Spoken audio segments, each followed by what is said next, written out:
6월 19일 월요일 하나님께서 우리에게 주신 말씀 함께 묵상하도록 하겠습니다.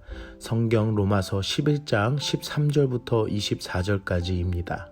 내가 이방인인 너희에게 말하노라. 내가 이방인의 사도인 만큼 내 직분을 영광스럽게 여기노니 이는 혹 내 골육을 아무쪼록 시기하게 하여 그들 중에서 얼마를 구원하려 함이라. 그들을 버리는 것이 세상의 화목이 되거든 그 받아들이는 것이 죽은 자 가운데서 살아나는 것이 아니면 무엇이리요. 제사하는 처음 익은 곡식가루가 거룩한즉 떡덩이도 그러하고 뿌리가 거룩한즉 가지도 그러하니라. 또한 가지 얼마가 꺾이었는데 돌 감람나무인 내가 그들 중에 접붙임이 되어 참 감람나무 뿌리의 진액을 함께 받는 자가 되었은즉 그 가지들을 향하여 자랑하지 말라. 자랑할지라도 내가 뿌리를 보존하는 것이 아니요 뿌리가 너를 보존하는 것이니라. 그러면 내 말이 가지들이 꺾인 것은 나로 접붙임을 받게 하려 함이라 하리니 옳도다. 그들은 믿지 아니하므로 꺾이고 너는 믿음으로 섰느니라. 높은 마음을 품지 말고 도리어 두려워하라. 하나님이 원 가지들도 아끼지 아니하셨은즉 너도 아끼지 아니하시리라. 그러므로 하나님의 인자하심과 준엄하심을 보라. 넘어지는 자들에게는 준엄하심이 있으니 너희가 만일 하나님의 인자하심에 머물러 있으면 그 인자가 너희에게 있으리라. 그렇지 않으면 너도 찍히는 바 되리라. 그들도 믿지 아니하는데 머무르지 아니하면 접붙임을 받으리니 이는 그들을 접붙이실 능력이 하나님께 있음이라. 네가 원 돌 감람나무에서 찍힘을 받고 본성을 거슬러 좋은 감람나무에 접붙임을 받았으니 원 가지인 이 사람들이야 얼마나 더 자기 감람나무에 접붙이심을 받으랴. 오늘 본문에서 사도 바울은 자신이 이방인의 사도 직분을 영광스럽게 여깁니다. 하나님께서 많은 이방인들의 구원으로 이스라엘을 시기하게 하여 자신의 혈육인 이스라엘 백성을 구원할 수 있는 이방의 사도로 쓰임받음을 이야기합니다. 하나님은 이스라엘을 버리시고 이방인들에게만 구원을 주시는 분이 아니라 모든 사람이 구원을 받으며 결국 언약의 조상인 이스라엘 민족들도 구원의 백성으로 포기하시지 아니하시는 하나님이십니다. 현재에도 많은 이스라엘 백성들이 예수님을 메시아라고 믿고 돌아오며 자신들의 유대인 동포들에게 공격과 핍박을 받는다고 전해 들었습니다.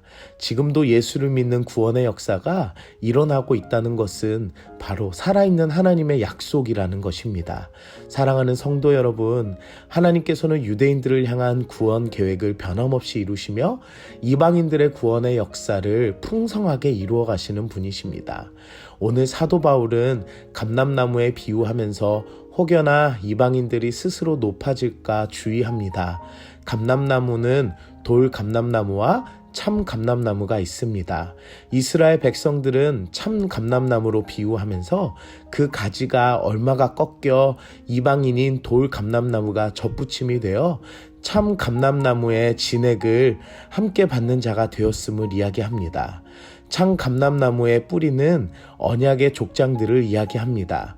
하나님의 백성으로 삼는 옛 언약의 은혜가 예수 그리스도를 통해 접붙임이 된 이방인들에게도 접붙임이 되는 은혜를 주셨습니다. 그러므로 이방인들에게 경고하며 이렇게 이야기합니다. 가지가 뿌리를 보존하는 것이 아니라 뿌리가 너희를 보존한다 하며 높은 마음을 품지 말고 마음을 낮출 것을 경고합니다. 유대인들은 자신들이 율법과 할례로 인해 택함받은 백성임을 과시했다면 이방인들도 자신들의 과시함이 있을까 하여 원 가지들도 아끼지 않고 심판하시는 것처럼 너희도 아끼지 않는다고 사도 바울은 이야기하고 있습니다. 우리가 얻은 구원의 택함이 나의 위선이나 자랑만이 되어서는 안 될 것을 보여줍니다. 우리가 먼저 받은 구원의 은혜는 또 다른 이의 구원의 통로로 쓰임받는 것입니다. 우리는 접붙여져 은혜를 받은 은혜의 사람임을 잊지 맙시다. 사도 바울은 우리 또한 하나님의 인자하심에 머물러 있음을 고백합니다. 이 모든 은혜는 하나님의 인자하심과 준엄하심으로 우리가 접붙임을 받는 능력도 하나님께 있음을 기억하게 합니다. 하나님은 이방인들을 통해 다시 유대인인 참 감람나무가 접붙임 받을 것을 기대하신다는 것입니다. 사랑하는 성도 여러분, 오늘 말씀을 보며 구원받은 사람이 스스로 위대하거나 자랑이 되어서는 안 됩니다. 그 안에 역사하시는 하나님의 놀라운 능력이 구원받은 백성들을 통해 쓰시는 것을 바라보아야 합니다.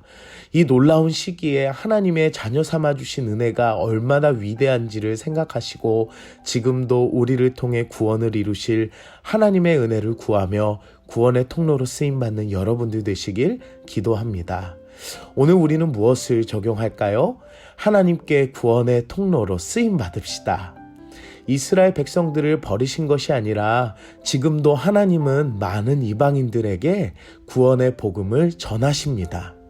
우리의 부르심 곧 사명은 구원받고 또 다른 나 같은 죄인을 구원하시기로 구원의 통로로 쓰임받는 것입니다.